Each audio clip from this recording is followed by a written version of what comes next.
And welcome back to this special edition of The Factor Uncensored. We all know many of us have dreams that are bigger than life. But sometimes those dreams turn into nightmares. And that's what happened to Ellis, an author who now is working to turn his life around along with others. When did it sink in that you took a life? It sinked in right away. Ellis is now a published author whose focus is social justice. But if you ask him more than 20 years ago what his goals were growing up in our nation's capital. So, Eddie, you found yourself at 16 years old. You wanted to be an athlete, and then things just went down the wrong path for you. What happened?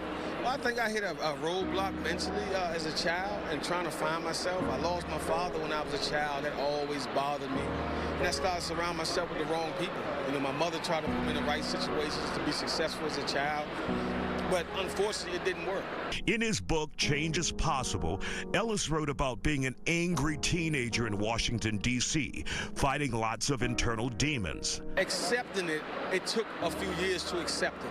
Because to accept it, the guilt came with it, harming someone, you know, disappointing my family, you know, harming the family with losing their loved ones. So it took a long time for me to accept it. From the death of his father to the desire to want to fit in with the wrong crowd, that desire cost him big. I got caught up in the street with a friend. Somebody stole something, and a guy pulled a gun on me, and I unfortunately had to defend myself, and unfortunately he lost his life.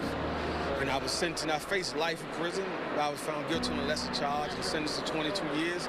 I actually served 15 years, 10 years in solitary confinement, and I've been home now for 17 years doing the work and trying to be a part of the community and create change in the community. But Ellis says the reality of what he did that day will stay with him forever. It has put the former convict on a path of redemption, a path that comes with public service now and helping others. I took someone's life despite of their situation, and I wanted to make an amends. I wanted to apologize, and I wanted to use the rest of my life with doing work for myself and not out of guilt, but for the betterment of society. And now you're here at this summit. You have an opportunity to reach a lot of young people. We see more young people than ever here this year. How important is it to talk to them and reach them and realize, help them realize that one mistake could change your life forever? Yes, I had an opportunity to speak to a lot of young people, and I talked to them about the bad choices I made, how I surrounded myself with the wrong people, wasn't speaking to my support system about what I was feeling, what I was going through. And I said, surround yourself with the right people. Stay in school, get your education, and this is the way out. This is the key to that. And that's what I wrote in my book about these things, how I made these bad choices. My dream was to play professional football and basketball. Because the athletes I saw as a child, they gave back to the community. They changed the community. And the trajectory of their family changed. And I wanted to do the same for myself.